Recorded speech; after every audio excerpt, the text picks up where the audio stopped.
ہم اکثر جس وقت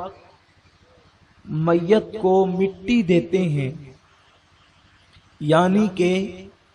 جب کسی مسلمان کو ہم قبر میں اتار دیتے ہیں،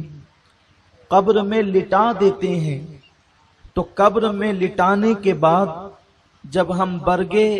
اور اینٹیں لگا چکے ہوتے ہیں تو اس وقت ایک مسلمان کا دوسرے مسلمان پہ حق یہ ہے کہ وہ اس کو مٹی کے سپرد کرے۔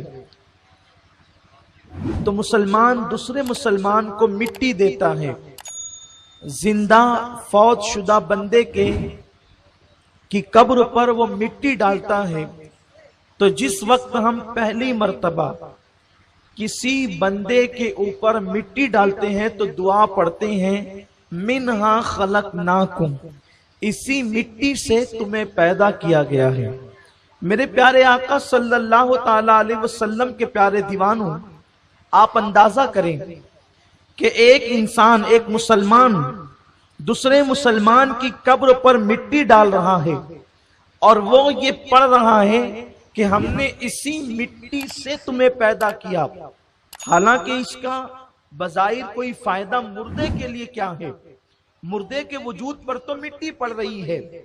لیکن یہ دعا اللہ کے حبیب صلی اللہ علیہ وسلم نے کیوں تعلیم فرمائی ہے، حضور صلی اللہ علیہ وسلم کی سنت یہ کیوں قرار دی گئی ہے کہ جب بھی تم کسی مسلمان کے وجود پر یعنی اس کی قبر پر مٹی ڈالو گے تو تم یہ دعا پڑھو گے منہا خلقناکم، اسی مٹی سے تمہیں پیدا کیا گیا ہے۔ غرض کے پتہ چلا کہ مٹی دینے والے کو بھی یہ احساس دلایا جا رہا ہے، اے مٹی دینے والے، آج تو کسی کو مٹی دے رہا ہے، کل تجھے بھی کوئی مٹی دے گا، اس لیے تو اپنے آپ پر، اپنی جوانی پر، اپنی زندگی پر، اپنی دولت پر، اپنی قوت پر بھروسہ کر کے غرور و تکبر نہ کرنا،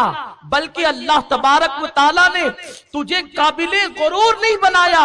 غرور کے لائق تو اسی کی ذات ہے جو وحدہ لا شریک